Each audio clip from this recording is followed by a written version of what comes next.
When the world wears white again and everything disappears under a thick blanket of snow, that's when the magic of winter unfolds.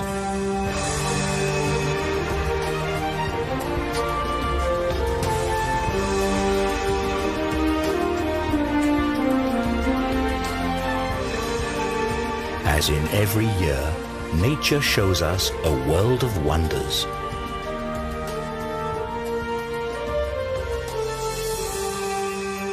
As Mother Nature decides to let it snow.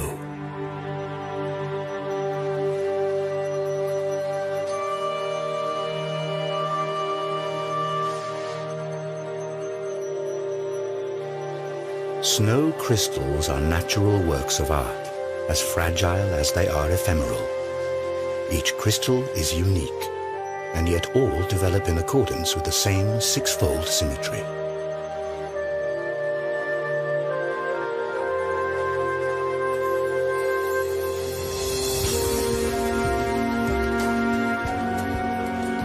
However small the individual crystals are, their united force is a natural phenomenon that determines the course of life during the cold season. This is particularly true for the alpine mountain ranges.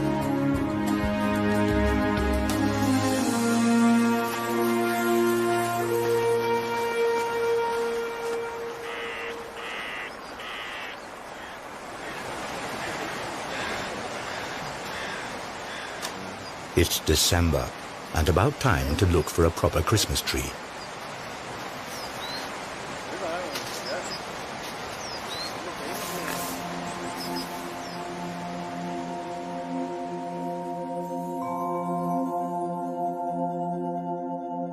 Snowflakes descend softly from the tree, and we've never before seen nature's white splendor quite like this.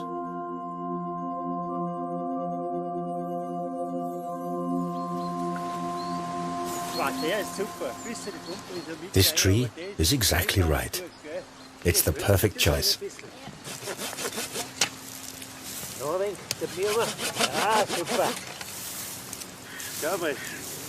Ja, passt genau. Wie schaut das dann so gut aus? Schau mal, der Heft ausschaut. Passt genau.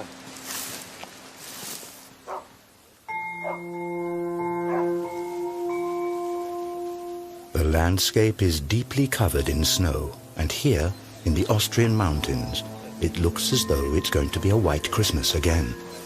But there's still a little time to go before then.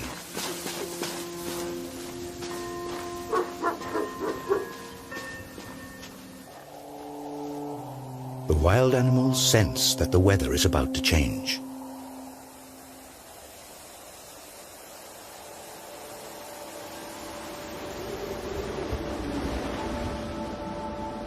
Dense clouds appear. The weather front carries moist air that collides with cold air masses in the alpine region. Ideal conditions for productive snowfalls.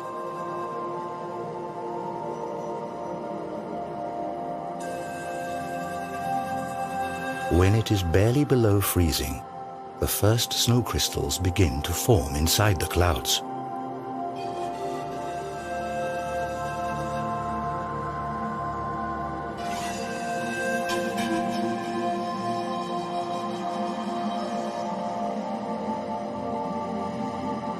Over time, they join up to form bigger flakes, and once they're heavy enough, they fall from the clouds and it snows.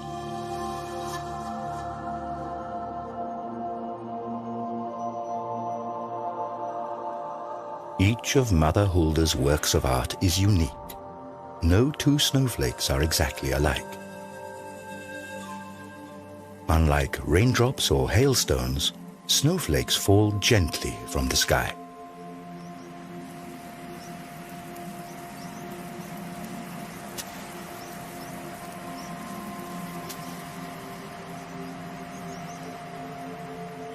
Once a snowflake touches water, it immediately melts, releasing the air inside.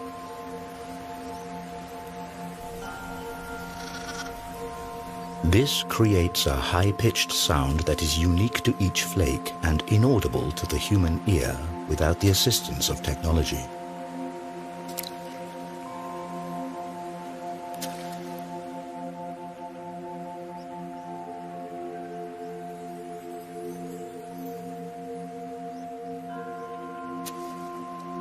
On their descent to the ground, some of these fragile structures run into warmer pockets of air and melt. But most of them make it all the way to the ground, where they form a blanket that keeps growing thicker. St. Nikolai in the Austrian Sylktal.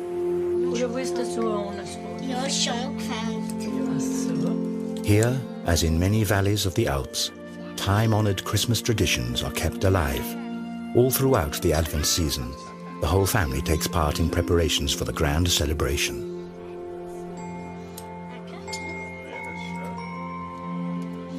Stars are made from straw, both for the Christmas tree and to decorate the windows.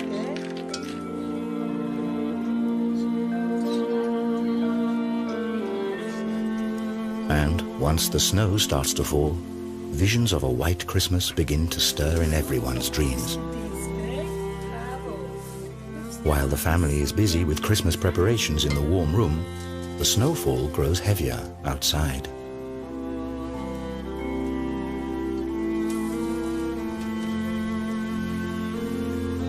Not many dare to venture out the next morning.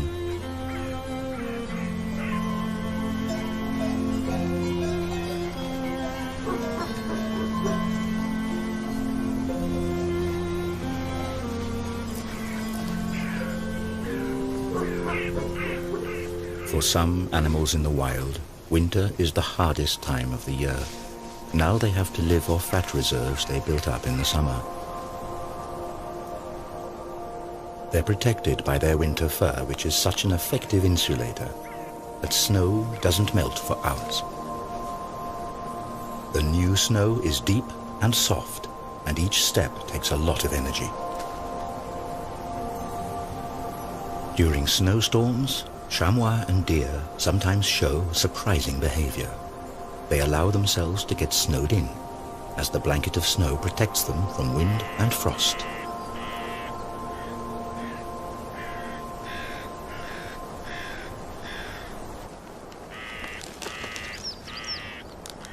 Other animals successfully use this trick too.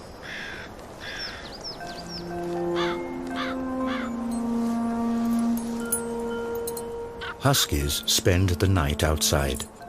They don't mind even the sharpest frost and the heaviest snowfall.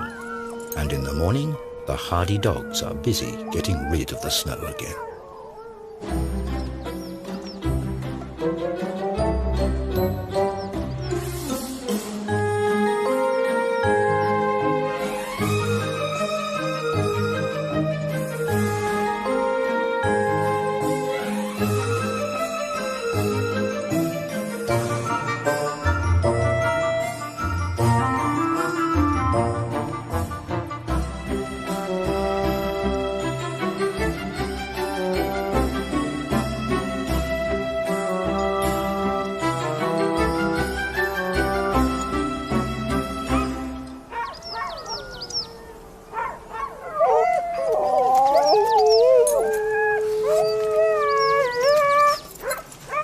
The animals are restless. They can hardly wait to get going.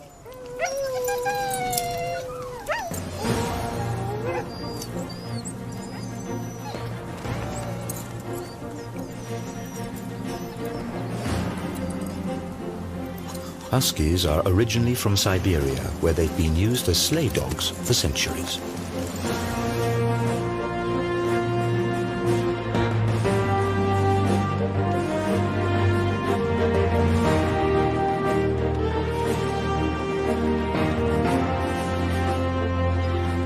Huskies are perfectly adjusted to snow. Their paws are padded, and hair between their toes ensures a safe tread.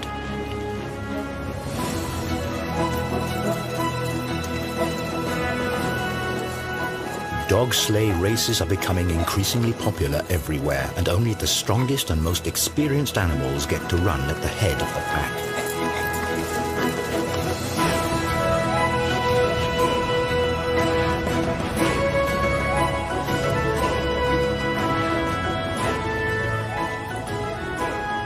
Huskies are totally in their element in the snow.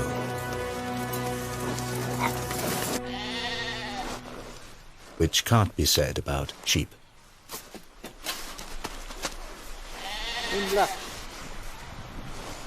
If a herd is surprised by a snowstorm, it usually means heavy shoveling for the shepherds.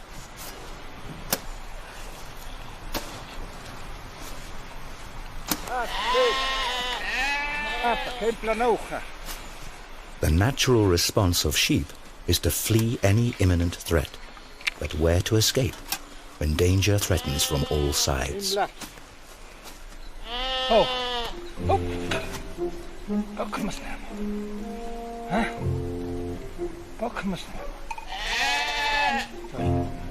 The sheep are noticeably confused.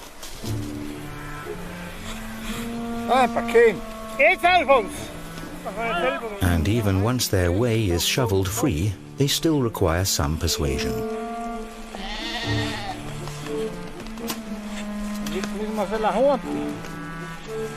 Without help, they would freeze to death, as in September 2007 when hundreds of sheep perished in the Austrian Alps.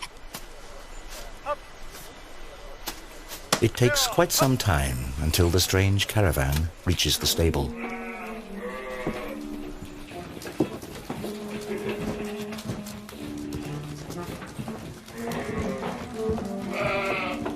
Not only is it warm and dry here, but there's plenty also for the sheep to eat. In sharp contrast to the conditions faced by wild animals outside.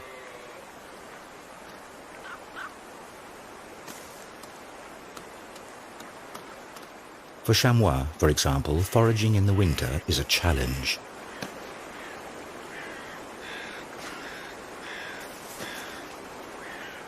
When deep snow covers the plants on the ground, the animals must stretch for the young conifer shoots. In times of dearth, they even nibble the meager lichens off the tree bark.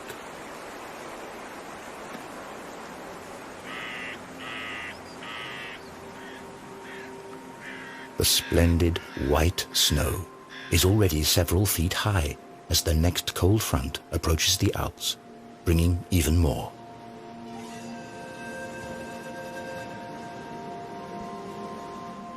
The downside of a picturesque winter's tale is its icy cold and heavy snowstorms.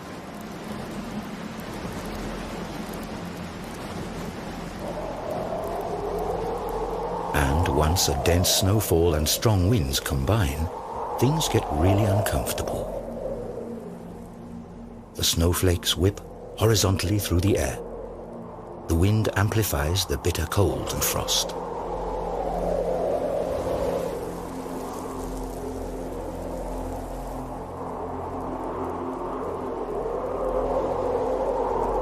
Animals in the wild suffer the most under such extreme weather conditions. Many of them must look for cover now.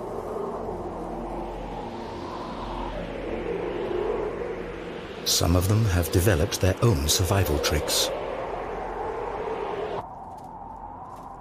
The snow vole, for example, lives in caves underneath the snow where the temperature never drops below freezing.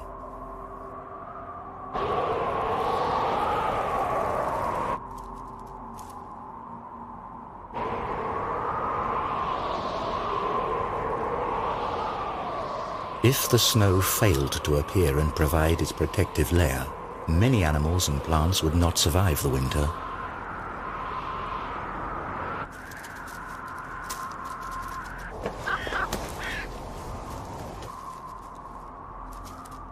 While the snow vole is secure in its warm cave, the chamois are climbing up the mountains in search of food. Above the timberline, the wind continues to blow the snow away and exposes withered grass. But these frozen tufts are merely signs for the chamois. They scratch right next to them for grass that didn't freeze under the snow, thus remaining edible.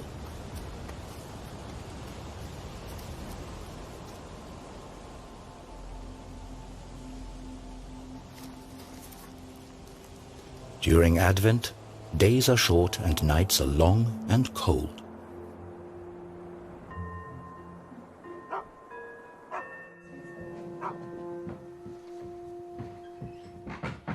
Inside the houses, though, it's warm, and the smell of biscuits, the long-awaited harbinger of the upcoming Christmas celebration, lingers everywhere. Many old customs and traditions brighten up this time of eager anticipation.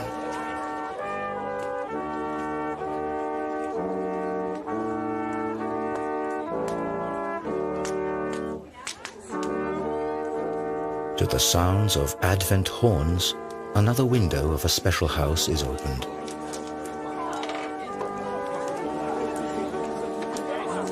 It's an oversized Advent calendar, and next to it, hot sweet chestnuts and open hearths provide warmth and a sense of belonging and well-being.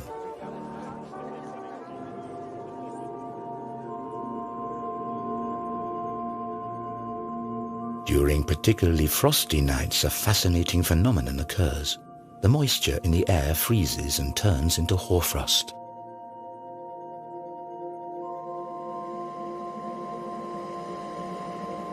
Overnight, the landscape is covered with ice crystals. The result is a winter picture book panorama.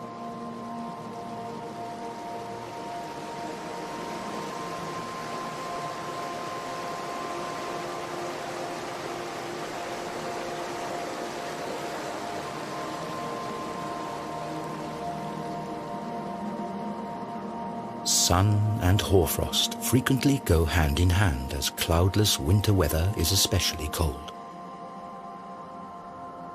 However, hoarfrost doesn't only accumulate on boughs and branches, but also on the blanket of snow.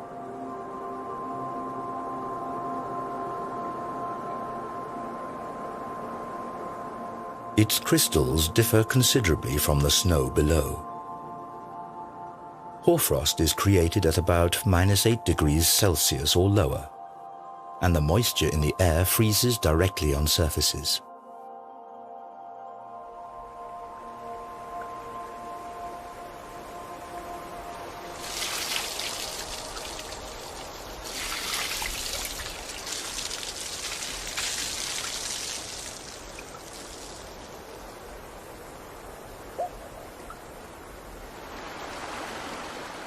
Freezing cold winter nights provide ice. And the inhabitants of some alpine valleys take advantage of this. They still master the high art of ice cultivation.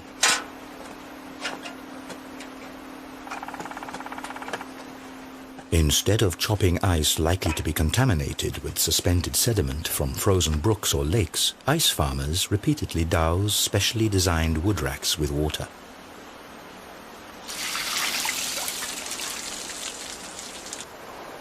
Taps several feet long of particularly clean ice are grown here in the cold, while any sediment is washed away by the surplus water.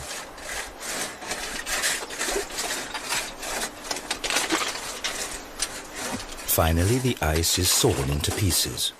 These massive structures grew in just 2 days.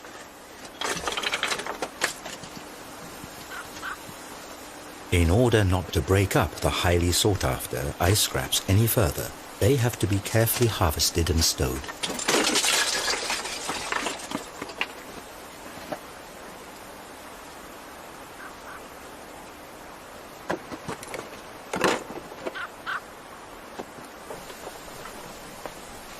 This frosty speciality is a pure pleasure and safe to enjoy in food and drinks.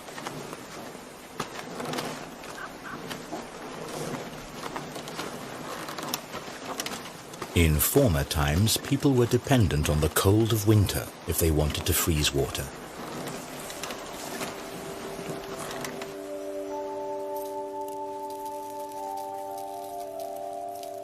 Today, researchers like Johanna Spiegel create snow crystals artificially.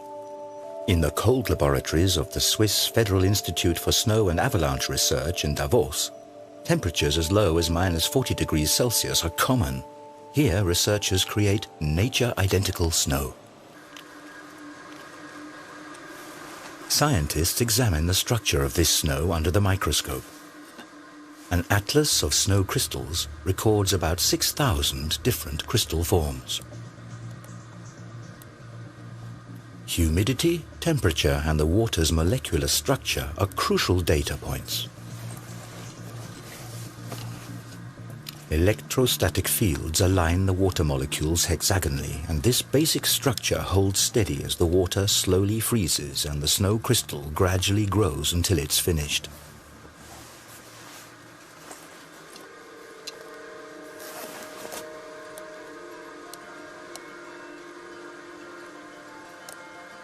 Between -12 and -18 degrees Celsius, the classic six-armed snow stars or dendrites appear.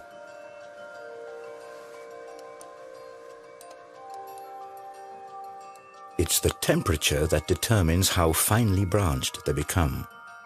Freezing water gives off heat, which decreases at higher temperatures, and this in turn causes additional variations in structure, because a bigger surface facilitates the discharge of heat.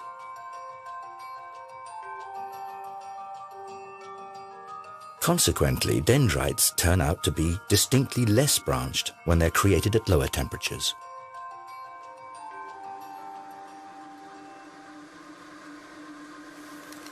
So, not all snow is alike, and at very low temperatures, snow crystals take on the form of little tiles, columns, and cylinders of ice.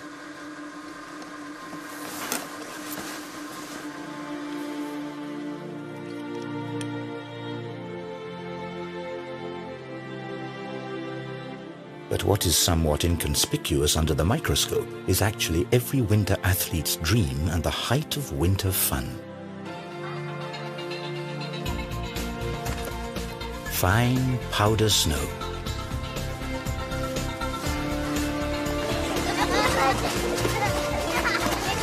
Children are particularly fond of this delightful variety of winter's produce.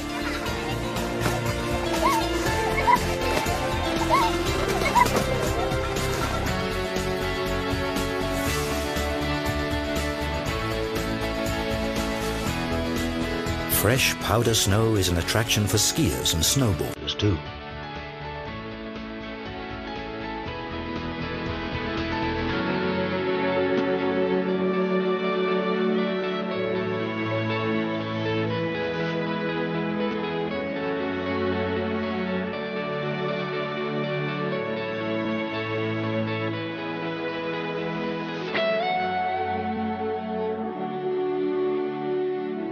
But sparkling white winter landscapes also serve another purpose. New snow reflects about 90% of sunlight. Thus, snow plays an important part in the global climate.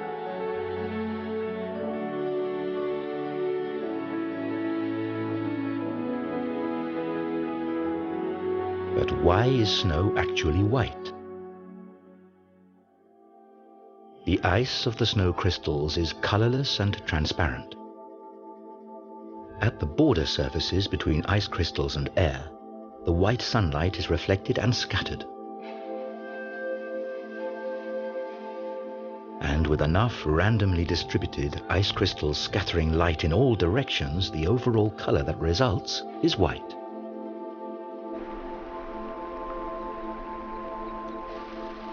When snow covers the landscape, some animals prove to be particularly adaptable to the changed conditions.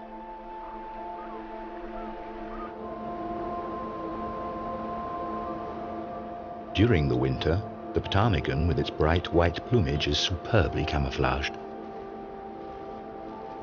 It changes the colors of its feathers according to the season to deceive its enemies. The same is true for the mountain hare. However, its winter fur is more than camouflage. Thanks to its insulating properties, the hare survives temperatures of -30 Celsius. Not only in the Alps have the animals adapted themselves to winter. Red-crowned cranes are migratory birds. But on the Japanese island of Hokkaido, they remain at home throughout the year.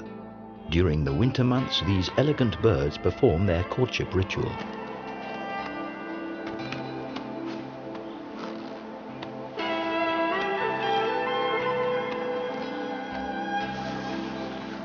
Hokkaido is also an El Dorado for winter athletes and snow researchers.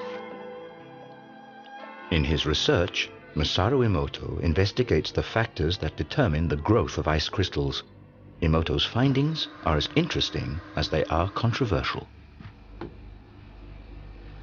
According to his hypothesis, the process of crystallization can be directly influenced. The water is exposed to the sound of music or spoken words. In the case of negative sounds or concepts, the crystal structure is supposedly strongly distorted. Positive music or words are reported to result in beautiful crystals.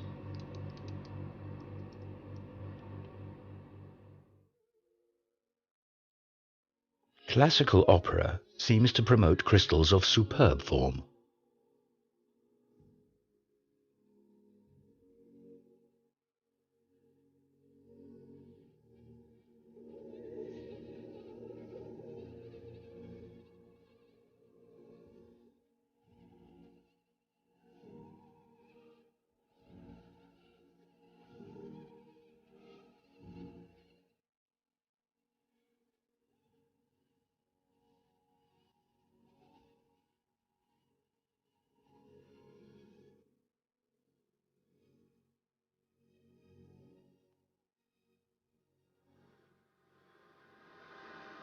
However, other factors may also influence these experiments. Ice crystals grow following a chaotic principle. Even the smallest influences change their shapes. Maybe it's simply the rhythmic sound waves of the angry music that disturb the development of their fragile structures.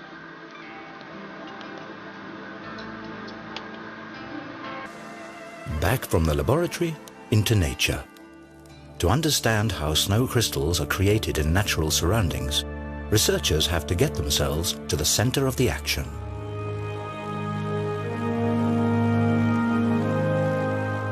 On board a Hail defense aeroplane, the Austrian meteorologist Alexander Podesser flies straight into the heart of a snow cloud. Gauges measure temperature, humidity, and wind speed.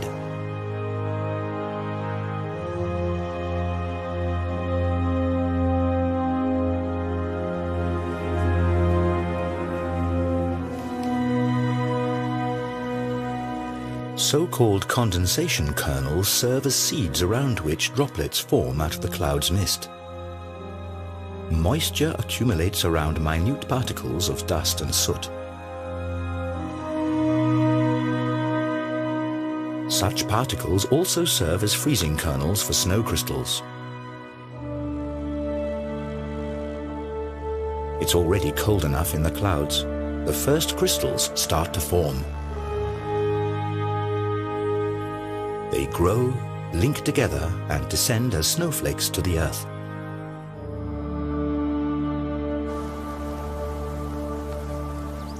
Here, this white splendor arrives just in time for Christmas.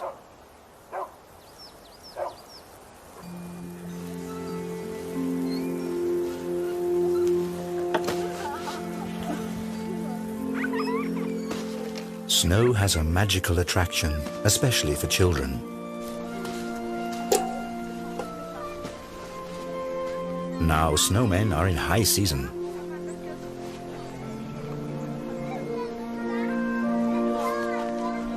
This tradition isn't all that old. The snowman became popular only in the 18th century as a symbol of the hard winter. But this image has changed due to improved living conditions, and people increasingly enjoyed the cold season.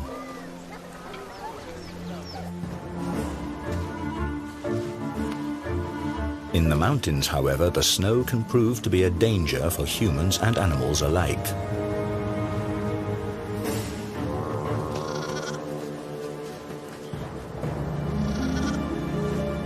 A young chamois is stuck in the deep snow. Inexperienced as it is, it mustn't lose connection with the herd at all costs.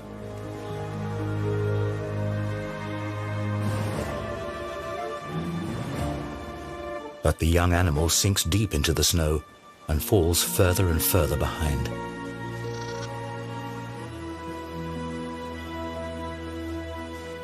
With the last of its strength, the young chamois escapes its plight and rejoins its mother in the nick of time.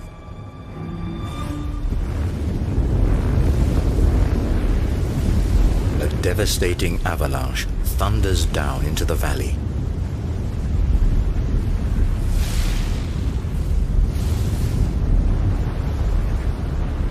This natural phenomenon can turn entire forests into firewood.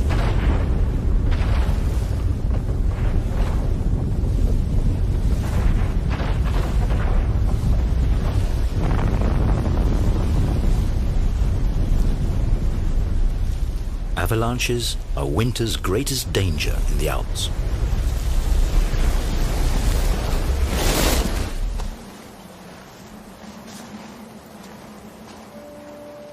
The chamois are accustomed to this threat.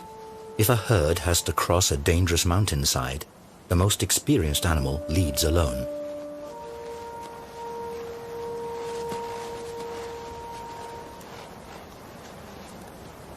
Carefully, the chamois explores the situation and looks for a safe passage.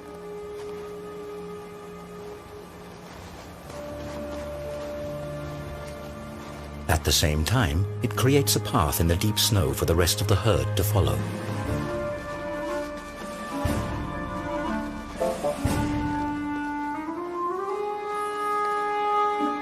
But the remaining animals proceed only after the leader has safely reached the other side. The chamois show even more remarkable behavior on this occasion.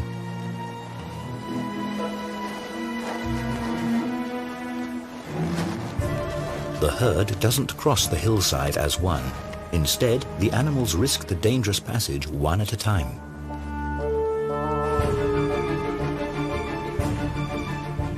By doing so, the chamois instinctively reduce the strain on the snow cover and thus the risk of the entire herd being swept away by an avalanche.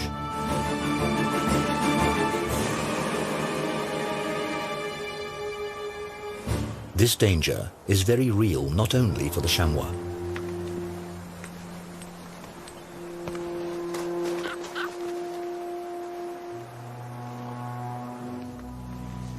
Ski tours are a fascinating way to enjoy the white splendor off the beaten track.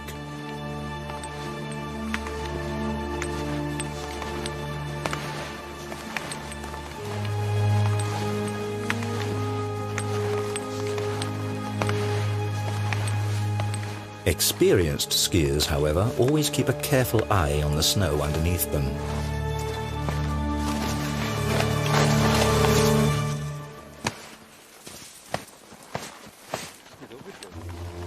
All too easily, a snow shelf can break off and drag a careless skier deep beneath the snow.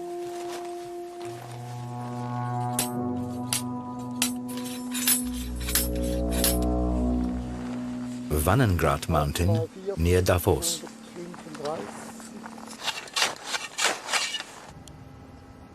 Here, researchers from the Swiss Federal Institute for Snow and Avalanche Research study the causes of avalanches.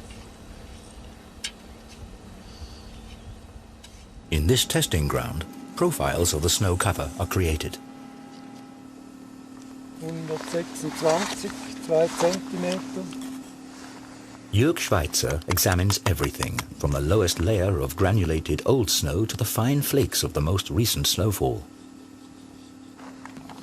20 kleine Runde in Klammern, halb bis 1. The quality of snow changes constantly, and this results in the formation of distinct layers that can, in extreme cases, turn into dangerous slides.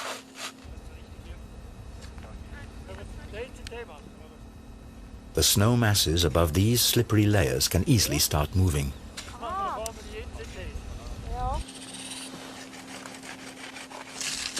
The researchers cut out a block of snow to test its stability.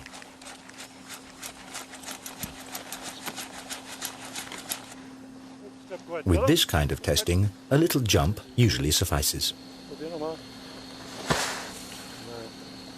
Where the snow shears, the border layer is analyzed in meticulous detail.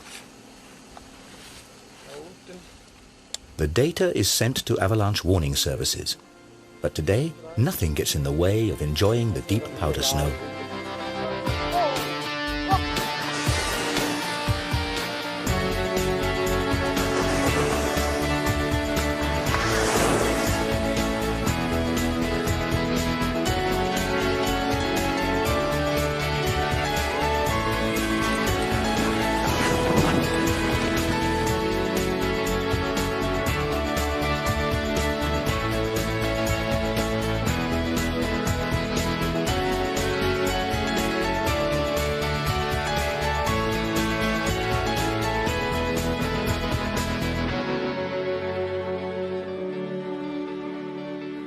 What attracts droves of tourists into the Alps today used to be a vital means of transportation in the not-so-distant past, for snow offers some advantages over regular ground travel.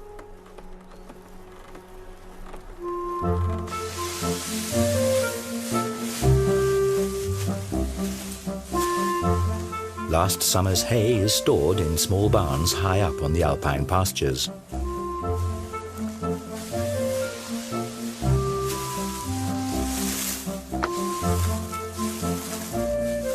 In order to bring this dried grass to the valley to feed their livestock in the winter, farmers depended on an obvious method of transportation. They loaded the hay onto big sleighs.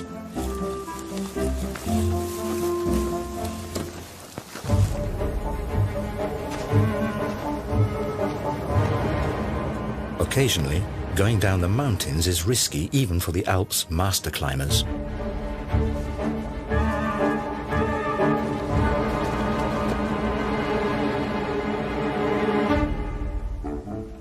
But a trip with the hay sleigh is far from perfectly safe either. After all, a fully laden sleigh can weigh as much as 250 kilos.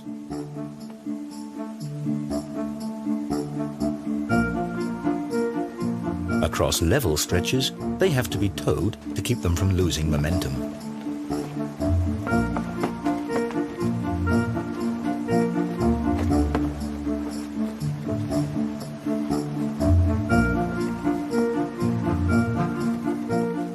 Once the path gets steeper, skillful steering is required to make sure the sleigh doesn't tilt.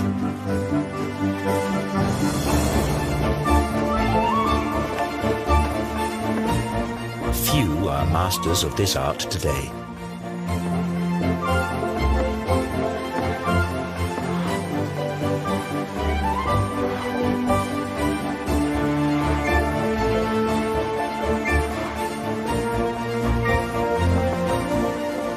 And if the driver loses control of his precious cargo, he invariably ends up in the ditch.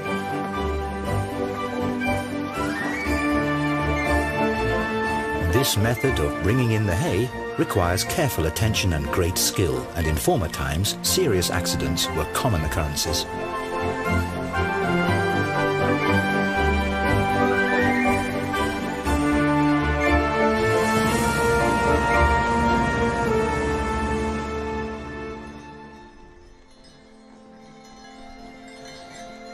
Much more peaceful then as well as now was a ride in the horse-drawn sleigh.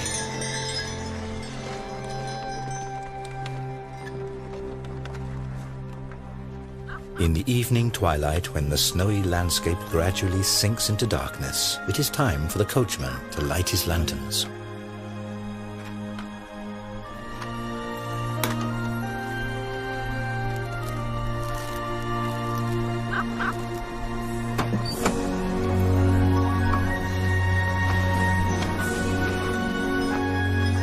And if then it softly starts to snow, the winter fairy tale is perfect.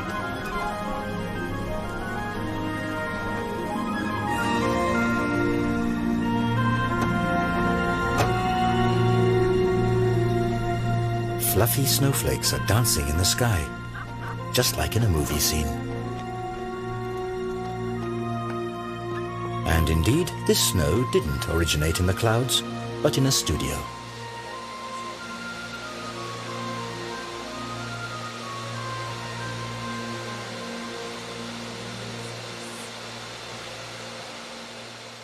Here, it is actually lava that is blown into the air. But creating snow at the push of a button is far from the real thing. Certainly nothing to compare to a genuine white Christmas. And luckily, sometimes nature plays along.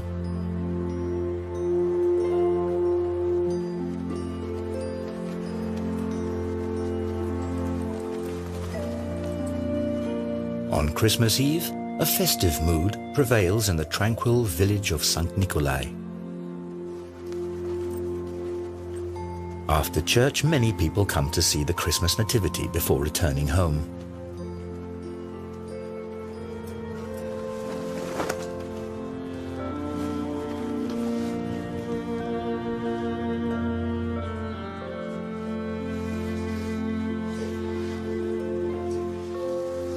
Candlelight and the scent of fir trees fill the room. The anticipation grows, and with it, the impatience. But finally, the big moment arrives.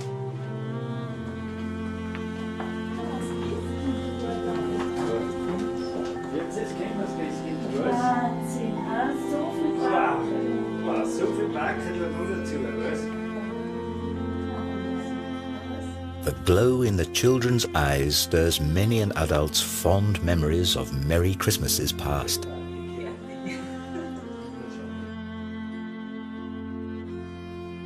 A Christmas Eve that could hardly be more perfect. Inside, everyone celebrates, while outside it snows.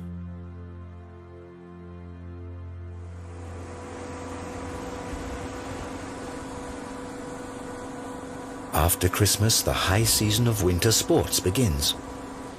And if the snow doesn't make an appearance on its own, it's given a hand. More and more ski areas rely on snow cannons these days. Thus, this critical basis for winter tourism is maintained, even if nature doesn't comply.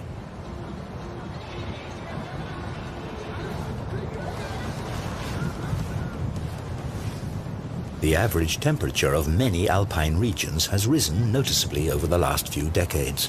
According to the predictions of climate researchers, this trend will only escalate. When there's too little snow, many ski resorts are already dependent on generating their white splendor artificially.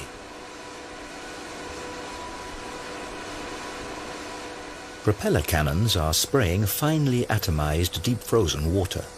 But this method of producing snow is also controversial, as it requires a lot of energy and water.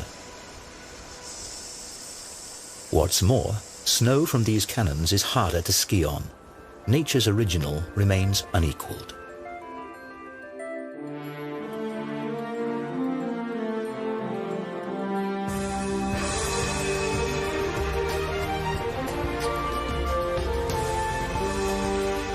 The weeks come and go.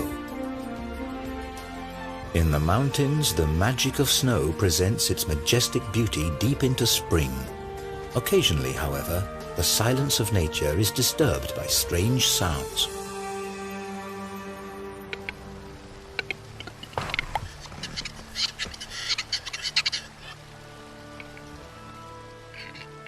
Restless wood grouse are already beginning their courtship rituals in March.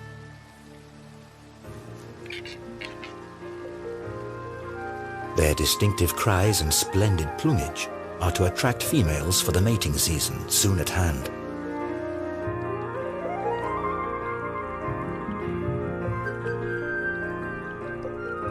The days grow longer and the power of the sun increases.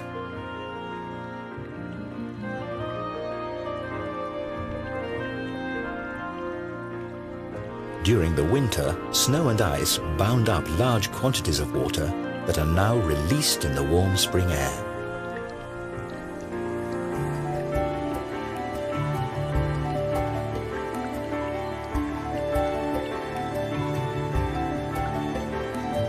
Snow and ice crystals wane.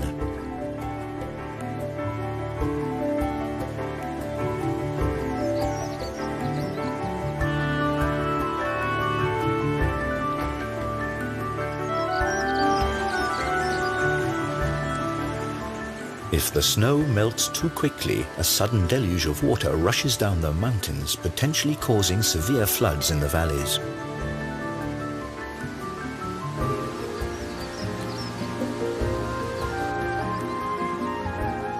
On the other hand, in the case of a more gradual thaw, the ground can absorb enough water for early plants.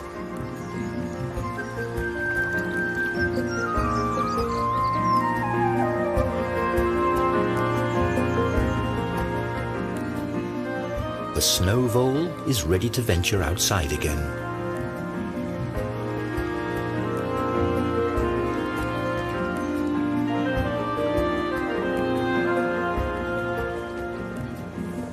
And the common frogs feel spring fever too. Their spawning migration takes them back to the place where they hatched themselves.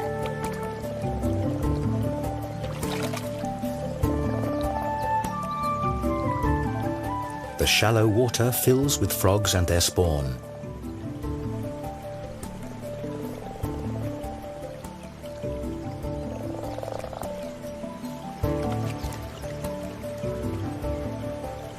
Next year, the frogs will return here again.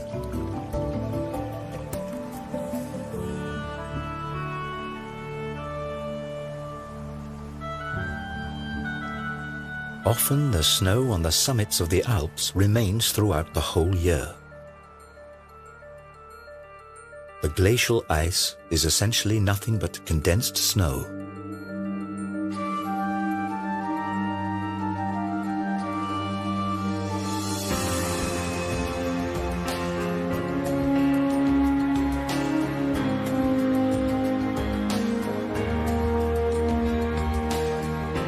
The weight of new snow masses eventually compresses the lower layers into ice.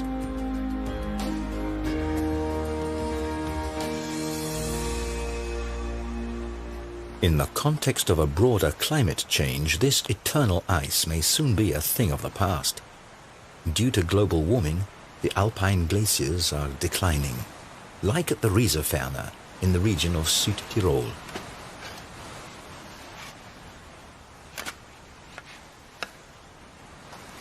Mountain guide and hut keeper Gottfried Leitgeb explores the inner life of the ice masses.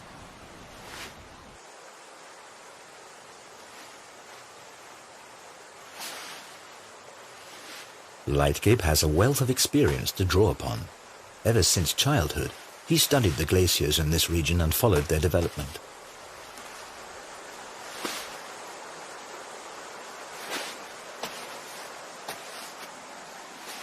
However, this is a risky undertaking, as no one knows how stable the ice cover really is.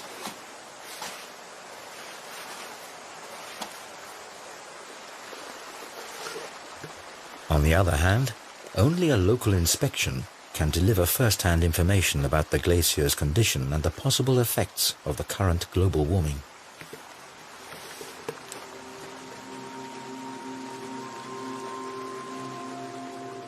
Gottfried Leitgeb's findings are alarming.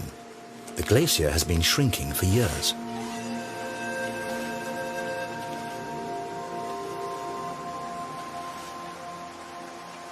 In the summer, the ice is already so thin that the sunlight illuminates the cave.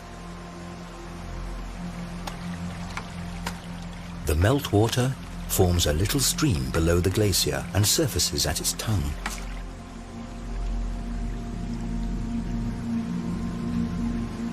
As fascinating as the sight of this nearly transparent ceiling may be, the danger of one of its thinned pieces of ice breaking off at any time is very real.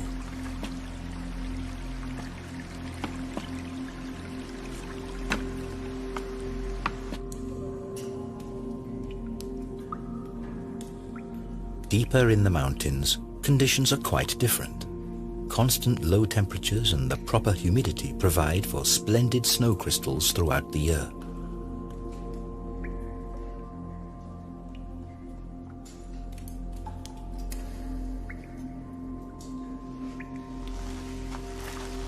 This cave is the natural counterpart to the cold laboratories of the snow researchers in Davos.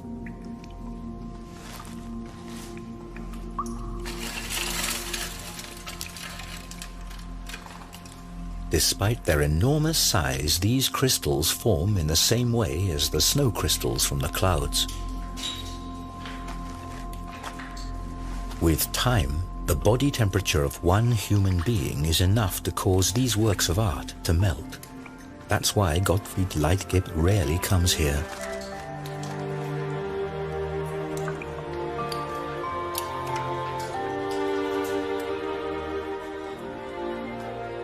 And we are also leaving this natural wonder. Outside, Jack Frost rises up once more.